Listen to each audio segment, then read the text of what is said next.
Hello everyone, welcome to Fableheim and this week's Dev Diary dev stream breakdown for Age of Wonders 4, The Thrones of Blood. Today we're taking a look at some pretty pictures.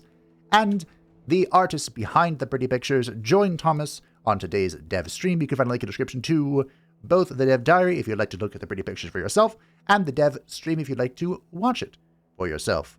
We'll break it down, or at least the new things that I noticed in the second half of this video. And of course, we'll wrap things up with the handy-dandy notebook, which got a little fuller, a little more full than I expected. So, without further ado, let's take a look at the new visuals in Thrones of Blood. Thanks for writing that for me. Good eve, creatures of the night and mortals alike. I am Ella, 2D artist at Triumph Studios. I'm Fableheim. She's Ella. Previous dev diaries have already shown what's in-game and how it works. Tonight, I will pull back the curtains and give you a behind-the-scenes look at how we got there. That is thumbnail material. Also, it's a new happening. That's nice, I love happenings. Our elder vampire rulers. Each ruler type we have designed so far has had a unique design process, and vampires, being a well-known fantasy creature, presented their own distinct challenges. Unlike our series' original wizard kings and eldritch sovereigns, lots of people have opinions about which vampires are the right ones, and expectations about what ours should look like. Early concept exploration therefore needed to cover a wide variety of fantasies, so we could narrow down what felt right for Age of Wonders 4. Oh my, going old school with this left one. This is almost like Hades 2, the Psyche hand or whatever she has. Early 2D concepts range from historical to fantastical and naked. My favorite type of vampire. Instead of dividing our vampire guidelines from the start, exploring freely, let us take note of only the design details that jump out at us. I like this. Xelatath, my Naifu. Full transformation, half transformation. I think these ended up being part of the Pureblood cosmetic faces. Ooh. More 2D concepts. I like it. They went full range here. For example, after the concepts above, we noted how the rose theme in the last concept could combine with the thorns and chains in the earlier ones. This concept then took those aspects even further beyond. Got a nice little back tattoo. Hopefully you can read Infernal. Scantily dressed vampire lady, of course that is a necessity. 2D concept exploring the rose thorn theme. These notes hit all the right spots for us, and you'll see a lot of what this final concept presents in the final in-game visuals. From noticing what we love and what works well together, we create huge boards combining concepts, photo references, and notes to determine which options we want to make and their priority. Among the frilly dresses, corsets, high collars, and rose thorn chains on this board, we also wanted a full armor option. I'll use this armor set to explain in more detail how the full process for a customization set may look. Initial 2D and 3D concepts for the armor set explored armor textures and shape language, from ribbed to spiked. These touch on interesting themes but felt too human and missed that unique Age of Wonders 4 Elder Vampire identity we were creating. Yeah, very human here. Early 2D concepts. Early 3D concepts. It's spiky, but I feel like a Dreadnought would wear this in Age of Wonders 3. No complaints. We did another take, now much more focused on their bat heritage and pushing silhouette further so they'd be recognizable even at a distance. Yeah, silhouette's really important for designing unique looking things. You have to be... The whole idea is that if it was just like completely blacked out, would you be able to recognize what this is? And I feel like all of their ruler types, I mean, Champion, Wizard, King can kind of blend together, but the other ruler types all meet that criteria. And this is in the right direction, I think. Final 2D concept for the armor set. Yeah, this is the glass-stained armor that eventually became reality. Once more detail. Oh. I said once your detail. I'm like, The red glass idea merged well with this expansion's new magical material, the blood glass. Please play pretend with us and accept that this blood glass is shatterproof as opposed to its real-world counterpart. We loved how this concept hit on all of the core aesthetics, so took this into 3D. There, we refined further through collaboration with our 2D and 3D departments, adding rose illustrations to the blood glass in the breastplate and the shield. Yes, it's very pretty. And here it is in-game. The shield is fantastic. I hope we can, isolate the shield and get it elsewhere. That'd be great. Pure blood versus hybrid. Elder vampires come in two distinct bloodlines. Pure blood and a hybrid. I made up the word distinct. Just two bloodlines. Mechanically, they are identical. Visually and thematically distinct. I didn't make it up, I read it here. Pure blood vampires look like the vampires that we know and love. They range from beautiful to beastly, but with all the bat-flavored features. Inspired by the saying, blind as a bat, they also offer the possibility for two differing eye colors. I expect a mod is going to make that available to everybody. In time. In time. Yeah, the Pure Blood has a lot of unique customization options because they have their own unique animation rig.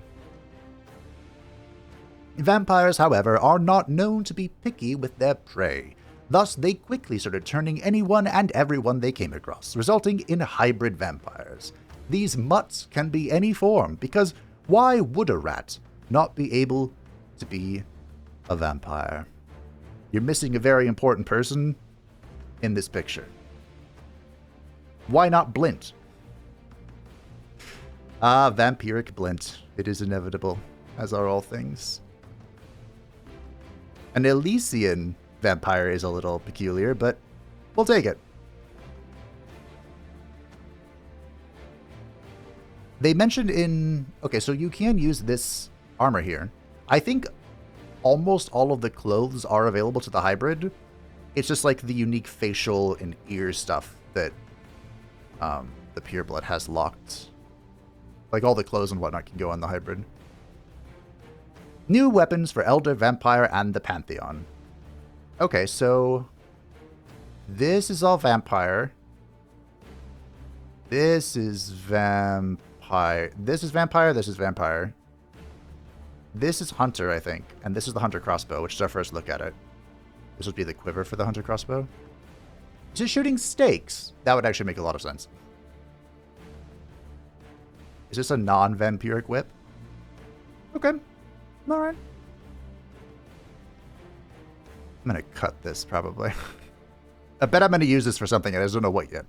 The Vampire Castle. Also, I don't think there is a non-vampiric mace.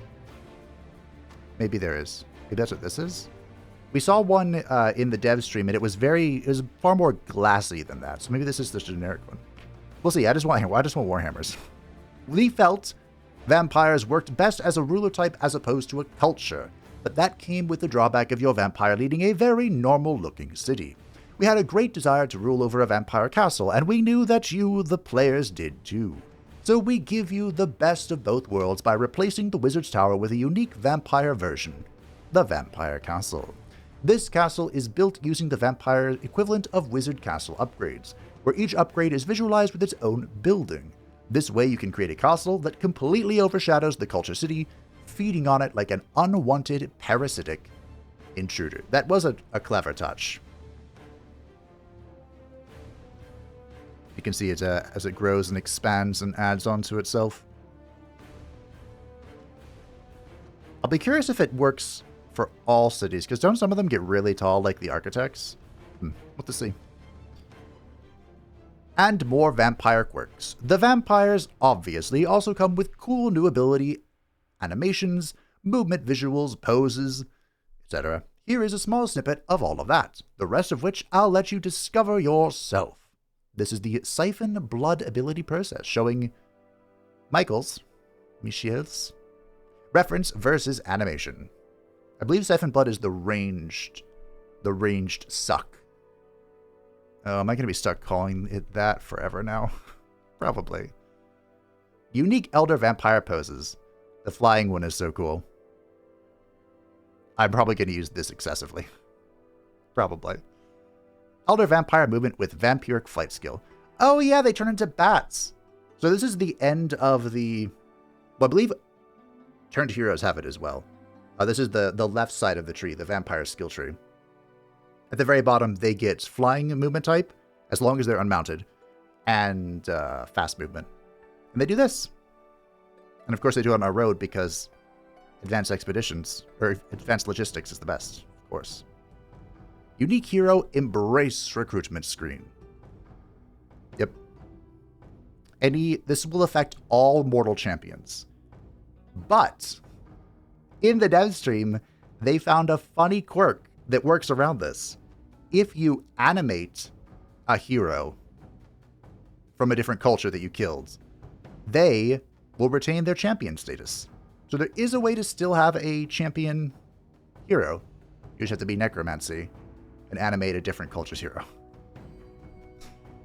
And again, that may not be intended. That may just be a whoopsie-doopsie, you know.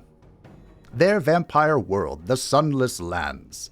Boss previously covered the mechanic of Sunless Lands, the new terrain type. So let's skip the talking and show you some of the behind-the-scenes goodies. We start with simple sketches as a proof of concept. These are quick, dirty, messy, but allow the team to see if the idea works visually. Initial sketch for the Sunless Lands. This is messy. I mean, it's a little messy, but I feel like they pretty much nailed it in this initial sketch.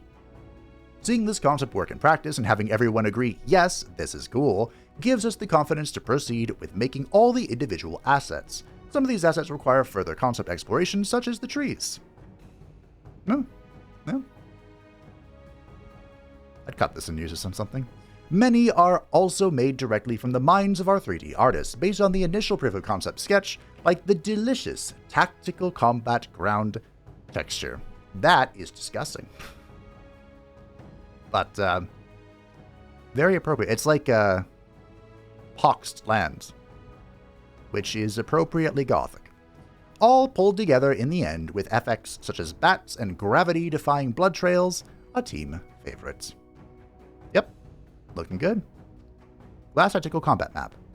Oh yeah, the blood glass. There it is, look at that.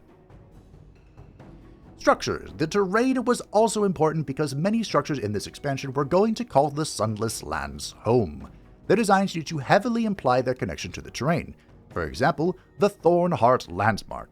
By the time we were doing concepts for this, the Sunless Lands terrain was already, mostly, done. The concept below was done directly on top of a screenshot of the world map. Yeah, we still haven't seen this in a dev stream. This is a new landmark, it's big, it pulses, it's glorious. This landmark evolved throughout production, most notably with the center heart turning into a literal heart. Yep. Beautiful. 3D process from blackout to polish. Out of all the landmarks we've done so far, this is my personal favorite. Just look how epic it is in motion. Make sure to zoom in on it yourself too, as it has some epic heart-beating sound effects that some GIFs don't allow me to include. We'll have to find this and do that, if I remember. We'll see. Another one of my favorites is the Rose Choke Castle, our new gold ancient wonder. Yep. We have rarely shown tactical combat map creation in the past, and I feel this structure has a particularly cool map to highlight. We had a pretty clear vision of what we needed the map to be, letting us start with photo references rather than concept art. For reference, we derive a list of obstacles and props we need, helping us create a rough blockouts. Blockout indeed. These are blocks. Blockouts allow us to test gameplay early so we don't commit time to making assets that don't serve the actual gameplay. Tactical combat maps need to work mechanically first and visually second. Rare artist confession. Once we get the green light for gameplay, it's up to us to bring it home. Polish is done to materials, models, lighting, and effects. Yeah, the gargoyle is not the actual gargoyle unit. I wonder if we'll get a big boy gargoyle. One day. I mean, we're not getting one in the Thrones of Blood. But we have like a little tier 2 gargoyle that, you know, shocks you every now and again.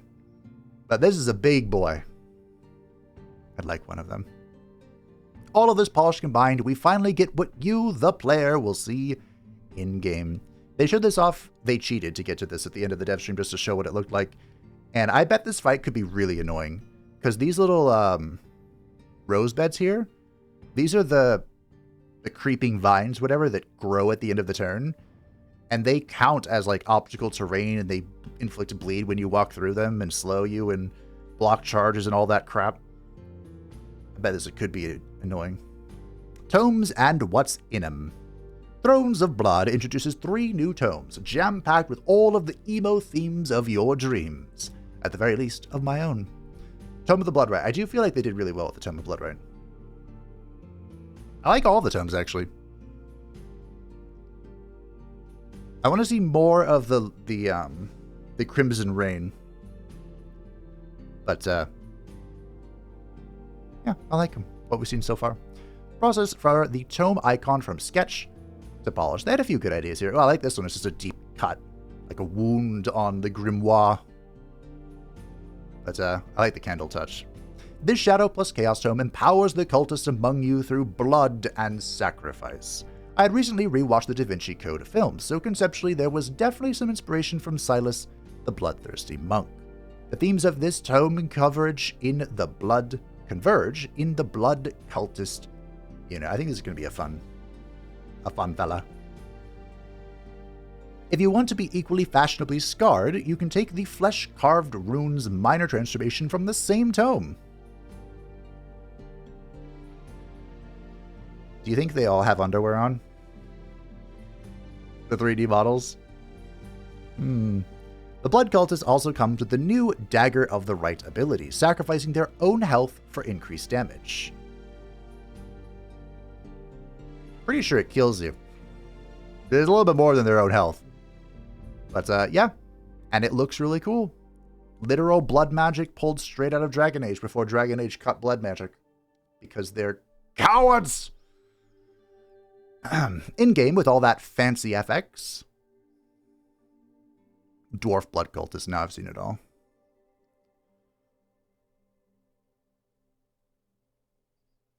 This does kill you, right? Am I thinking of something else? Yeah, I'm pretty sure at the end of this, you take damage, and then at the end of the turn, you get a whole bunch of damage, and then at the end of the turn, you die. Pretty sure. And if you're still craving more sacrifice, the tome comes with the Special Prophet's Improvement, SPI, the Blood Altar, to remind your enemies you're all too happy having them over for dinner. It is beautiful. I got a screenshot of this too. The Tome of Torment. Wow, it looks like they knew exactly what they wanted for this one. Like, right away. The Shadow Tome is for those who want to master pain and use it to their advantage. For those of you with cold hearts and affinity for the sharp and the stabby. Just like the previous tome, the themes all come together in a singular unit. For the Tome of Torment, that is the Painbringer. My goat! Age of Wonders 3 Deathbringer. There she is. Compared to the Age of Wonders 4 Painbringer concept art. Right. As mentioned in the previous dev diary, the Painbringer unit from this tome is a revamped Deathbringer from Age of Wonders 3. We wanted to stay true to her original design while updating her to feel at home in this tome. The Painbringer can get racial transformations, so if you have the Eldritch Realms expansion, you can give her some perfectly thematic umbral touches. Oh. Give her tentacles, yeah. She can accelerate her Dawn play with that. Oh, there it is! Yeah. It kind of ruins the whole, like, flowing dress thing she's got going on, but it's probably pretty good, honestly. If this tome's pain themes overwhelm you, pay a visit to the Basilica of Lamentation SPI to lament about those woes. I'm pretty sure this exact structure is in Dark Souls 3. And maybe even Lords of the Fallen. It started out a lot smaller than... I mean, it is pretty large for a province improvement. Very nice. Tome of the Crimson Rain. This one came quite a bit. I had to change it quite a lot during I kind of like this one with the maggot on it, but I guess that's kind of a bit on the nose with the Exarch holding a maggot as well. Yeah, with a sudden change in direction. Just read the fine print, Fabe. This high-tier Shadow plus Chaos Tome secures your ultimate rule over blood and the units that thrive off of it. The standout unit of this tome, but perhaps also the entire expansion, is the Blood Exarch. A truly horrifying creature. This is an Elder Maggot. Bloodborne? Can just be smoke if bones prove to be too difficult. Is it smoke? We're going to find out. I don't think it is. Yeah, there's the Elder Maggot it's holding. I wonder... will it explain the lore of why it's holding in a maggot? And how the maggot is an Elder Maggot? Who, of course, have some epic abilities and FX. Yes, they do. Cleaving polearm attacks is always fair and balanced. Always. That was 76 damage. That's probably based on how much bleeding or blood parasite the thing has. That's a lot. The Stragglers. Now I have definitely rambled enough, so here are some final quick-fire content highlights for your enjoyment. A perfectly spooky and gothic UI skin. Yes, it looks really nice. The icons that seem to just never end. There are so many of them. This is being saved. I am using this. This is all vampire signature skills, by the way. This bottom left here. Very nice. Here's the Bloodborne outfit. Here is the Garlic. These are the new cult tomes. Okay, okay. Also, free content. A full Hunter customization set for the Pantheon in 3 parts. Hat, cape, and outfit. As well as 3 Item Forge visuals to provide everything you need to hunt down those pesky creatures. I was right, that is a non-vampire whip. With the Hunter's rapier. And lastly, also very much free to use, a variety of wallpapers attached to this dev diary. Download the wallpapers here. I'll leave a link in the description to this because I think some of this is spoilery. I can't quite tell because it's small, but there is one, I think there's one story realm with this DLC, so I don't want to spoil it in case it is, but you better believe some of these are going on the thumbnail. I'm gonna download these myself. A big thanks for hanging out with me. As always, there is way too much I could not include, but don't fret, just like for Archon Prophecy, the art team will be compiling their favorite works of the expansion into an ArtStation Art Blast when Thrones of Blood releases on November 11th. Look out for more information on that, and tune in again next week for the final dev diary on the Dark Culture update. Oh. Alright. Well, if you'd like to find the pretty pictures for yourself, of course, you can find them in the description down below. Most of this is just a closer look at some stuff we've already seen. And, I mean, as always, the art team is doing the work of the Dark Gods. Always very impressed. And now it's time for part 2 of the video. We're going to take a look at the dev stream. Things that I found, that I saw, that may or may not be new. If you watch the previous ones. Starting off, they did research Morbid Sacrifice. We did see this before. This is the Cult of Death special world map spell that full heals the army and gives them universal camouflage and they get some morale and HP. But it has been updated to affect friendly armies in the target province instead of in a big ol' hex range. So, this makes more sense, honestly. I think functionally it's still the same, just slightly more in line with everything else you do. This is a new feature coming in the Gargoyle update. You can, this little symbol here means that you can turn them off in auto combat. So if you don't want your AI to use Death Waltz and kill your units, then you can turn it off and they won't. If you want to focus on them using just the good spells like the Anthem of Victory, you can turn everything else off and they'll only be able to press that button. Pretty helpful. This feature was in Planetfall, but it was added so late in Planetfall's lifespan that it was a little more difficult for them to import over than they expected. But it's here now. Toggle if the AI may use this spell during auto combat. There it be. The Bloodthroat. Here it is. I think I was showing off more this art because Ella was here, of course, and she did the lore art here. And they have been cursed by my affliction. The artifacting of various UI elements. It's like a virus. Apparently, it's a graphics thing. It has to do with like the shadows that are embedded and overlaid into the UI. So it's not something they can fix, and it may or may not be fixed in the future due to graphics drivers. We'll see. We'll see. They got into a siege battle. It did not go well. We've all been there. But they were showcasing up here in the top left. This is one of the global events going on. I hate this one, by the way. If I had a sticky fight to do, I would not do it while Grasping Vines was active. But now it's glowing red, and it shows you it triggers in one turn. So that's why it's glowing red. But once it was done, it would, stop glowing red, and then say 2 turns, then it would do it again. And yeah, just a little bit easier to read the global enchantments in combat. And down here at the bottom, they have added in little overlays for explaining what the action point system is. The free action costs 0 action points. Ability costs 1. It'll end the turn afterwards. And then they have this system here you can hover above the portrait to explain the whole shebang. Which is, of course, very helpful for new players. Which is great.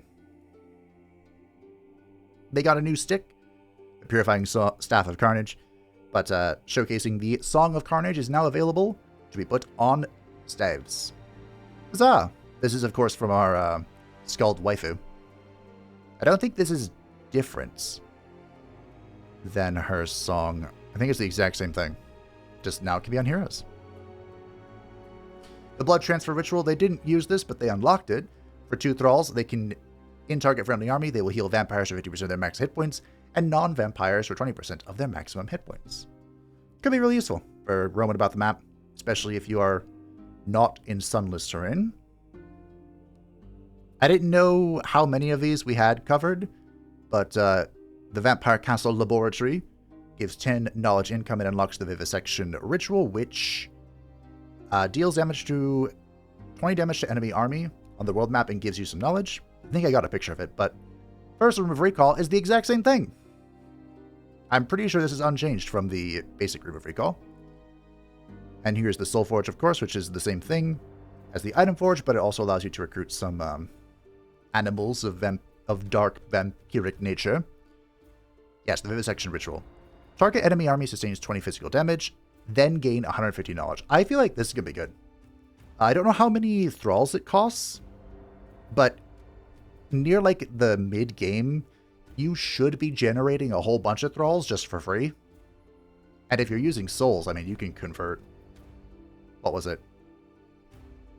30 souls to 3 thralls? The conversion rate was very friendly, I thought. So I feel like you could just rip this if you have the casting points for it. The Mausoleum, in the patch notes, it said it costs 3 Embalmed Sacrifice. It's just 1.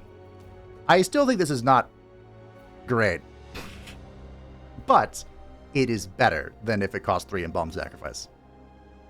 And here is the Mausoleum itself. It looks nice and fancy, and the Blood Altar is next to it. There it be. Closer look. These SPIs as they glow in the dark. And now for something slightly more interesting. The details of level 8. So these are the level 8 signature skills for the vampire, the Elder Vampire. They did go through all of them. So Night Lord makes the unit immune to blind. While in Sunless, Underground, or Gloom, this unit has plus 20% damage and natural regeneration, so you're even more effective in the Sunless, Underground, or Gloom, which is where you naturally want to be anyway. And it also unlocks Blink and Unholy Leader for the skills. The Reaper. On kill, active cooldowns are reduced by 1 turn, and gain 10 temporary hit points for the fight, triggers once per turn. I wonder... I feel like there's a way to abuse this, I just can't think of it off the top of my head. This gives the Wail of the Banshee and the Unholy Leader. You'll sense a trend with the Unholy Leader here. Vampiric Rage. Damage increases as hit points are lowered up to 50%, so it's every 2% HP loss gives you 1% damage increase. Profane Body Mastery gets you very fast movement, 50% evasion, and plus 20 hit points. Unlocks Draining Burst and Unholy Leader. Remember, this over here is giving you fast movement anyway. Fast movement flying as well. So, maybe you want to stack it. Who knows? Also, maybe there's ways to stack evasion to make this really annoying. What they went with and what I think is going to be at least powerful with the new tomes is Marrow Drinker. Attacks inflict bleeding for 3 turns, increase for single shots, and when an enemy suffers damage from bleeding, gain 2 temporary hit points. That is on the entire map. So with the new Tier 1 tome, the Blood Rite, you can walk into an enemy army, hit yourself for, is it 10 or 5? And then explode in a 2-hex radius and inflict bleeding on all of them, and then when every single one of them take bleeding, you will heal for 2. I feel like that's going to be pretty good. The skills you get for that are Scarlet Plague and Unholy Leader. This is the one they did end up taking, because they followed that exact same thought process. And last but not least is Defiler. Attacks remove 1 positive status effect. Single shot attacks remove 2 positive status effects instead. And this unlocks Unholy Leader and Investiture of Chaos. I think this one's a little weak compared to the rest of them. I could see me taking all of them, except this one. But we'll see. We'll see. So they did show the skills, and they did pick up Scarlet Plague. This is, of course, the ability from the new Blood Cultist. It is a full action, 20 physical damage, inflict to Blood Parasite, and then has Frenzy, and it also does bleeding because of Elder Vampire stuff, so it actually inflicts 4 Blood Parasite in one go, which is all sorts of fun. And Unholy Leader, this was offered with all of the options, because it means all of your non-hero undead will get 10% damage, 15 hit points, 2 fire resist, and 2 spirit resist. This is, I don't want to say mandatory, but if you're doing undead shenanigans, I would recommend finding a way to get Unholy Leader. It is so good. Fantastic. They got a unique Elder Vampire event, which I won't read for spoiler purposes, but I did capture a few of the options. It's basically just, there's a vampire hunter showing up on your map. She's coming for you. You can, of course, decline it. You can actually just hunt her down.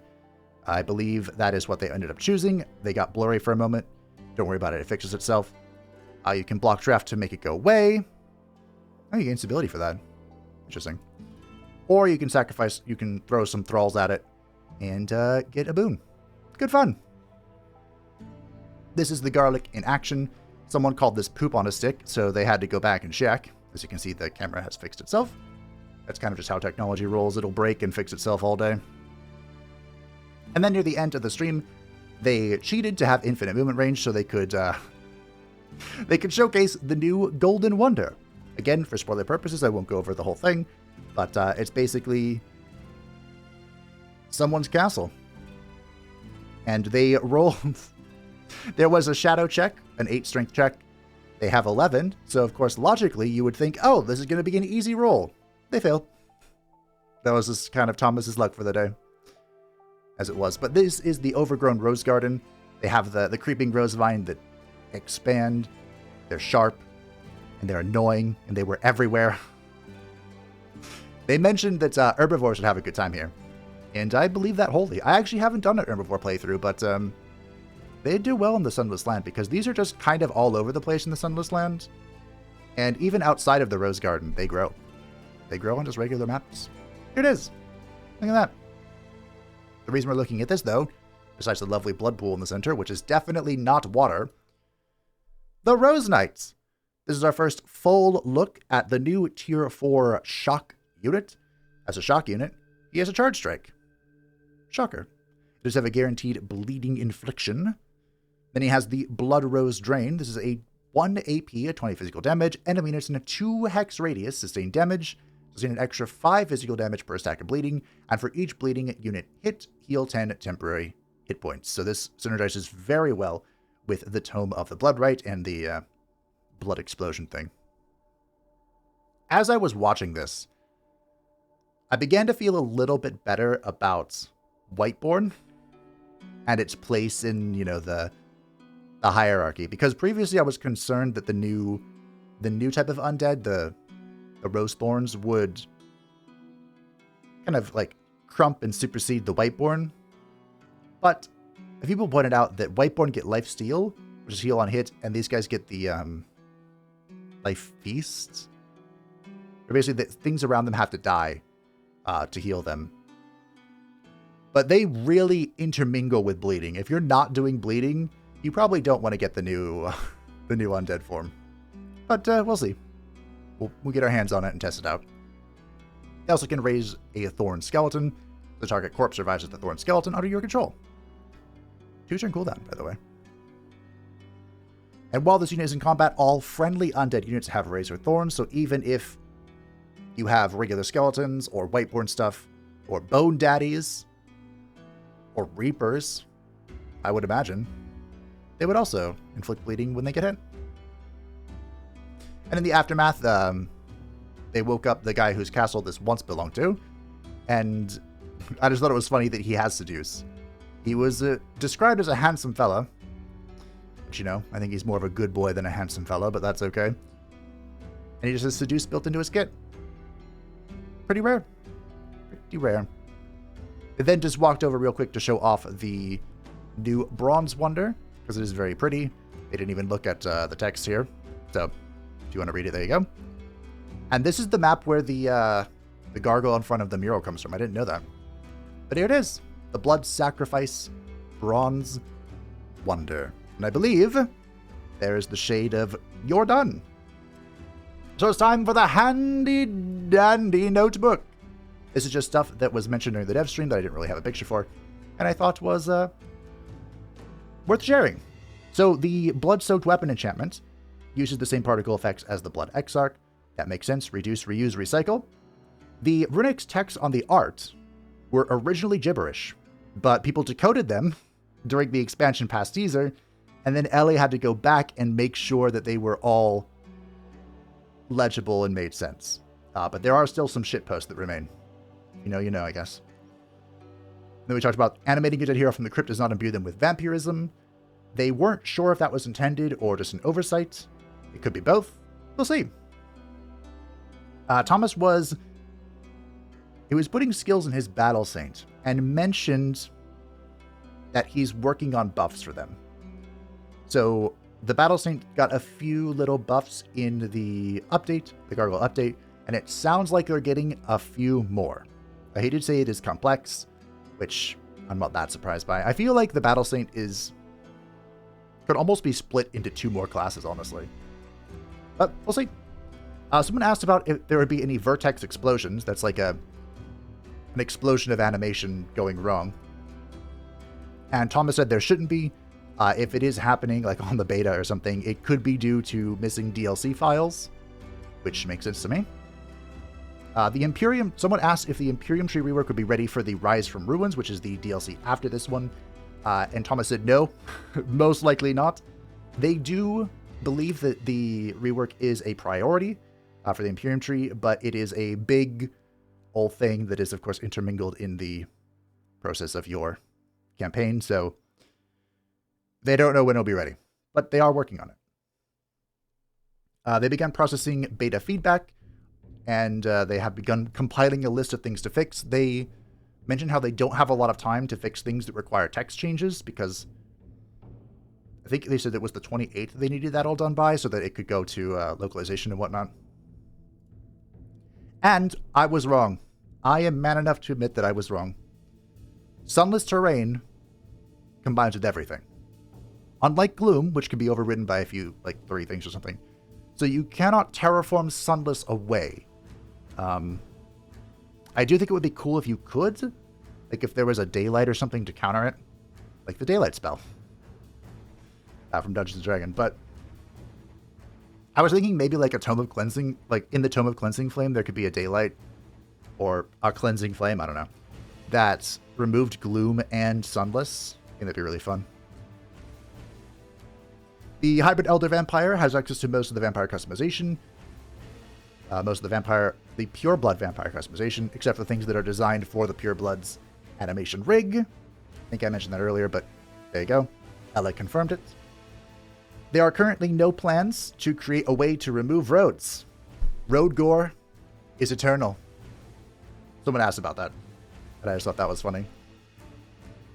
One of the developers, Thomas didn't specify who, but someone has a project to work on allowing the renaming of all units, and not just heroes.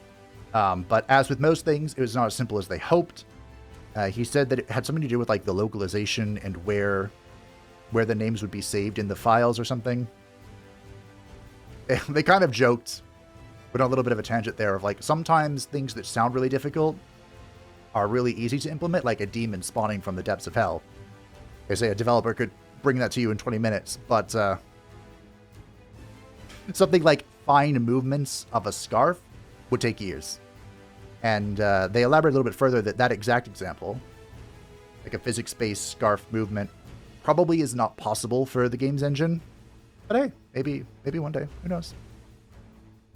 Fun side fact, Thomas did some voice acting for Godsworn, which is, I think, an RTS. It was made by former Triumph developers. Good fun. Thomas lore. And decaying zombies override blood parasites. So that is good to know for the undead shenanigans of the Blood Tomes. And that, my friends, is it for this dev stream, Dev Diary Breakdown. I'll leave a link in the description to both. You can watch the stream if you want. It was a struggle bus, which I am very much familiar with, with my Blend campaign. So it was fun to see that I'm not alone.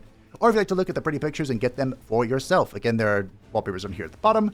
I just didn't know if these were spoilers, so, you know. Better safe than sorry, I guess. I'll have to check them out and investigate myself.